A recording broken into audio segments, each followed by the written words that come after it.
আর আমি একটা লেকচারে বলেছি না, পুরুষ মানুষ বোকা। পুরুষ মানুষ কেন বোকা? কারণ সে সবাই খুশি করতে চায়।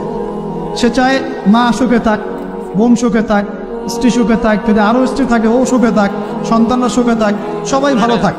এবং তাদের ভালোর জন্য তারা কত কষ্ট করে, দিন রাত ডিউটি করে, অফিসে যায় আসে, জ্যাম ফেস করে, মানসিক প্রেশার নেয়, শারীরিক প্রেশার নেয়, তাই না? অথচ এই কষ্ট কিন্তু মহিলারা বোঝে না। বোঝে? সবাই বোঝে না। আছে অনেক ভালো স্ত্রী আছে, কিন্তু সবাই কিন্তু বোঝে না। মনে করে যে পুরুষ মানুষ মনে হয় ভোগবাদী, খালি মেয়েদেরকে ভোগ করতে চায়। অথচ সবাইকে সুখে রাখার এই চেষ্টায় একজন পুরুষ দিন শেষে নিজেই সুখী হয় না। বহু পুরুষ শেষ বয়সে গিয়ে একাকিত্বে ভোগে, একা হয়ে যায়। হালাল রিজিক হয়েছে, একটা নেককার পরহেজগার মেয়ে দেখে বিয়ে করে, ব্যাস তাকে নিয়ে দুনিয়ার ছোট্ট জীবনটা কাটিয়ে দেয়। আর জান্নাতে তো হুর করে অপেক্ষা করছে ইনশাআল্লাহ।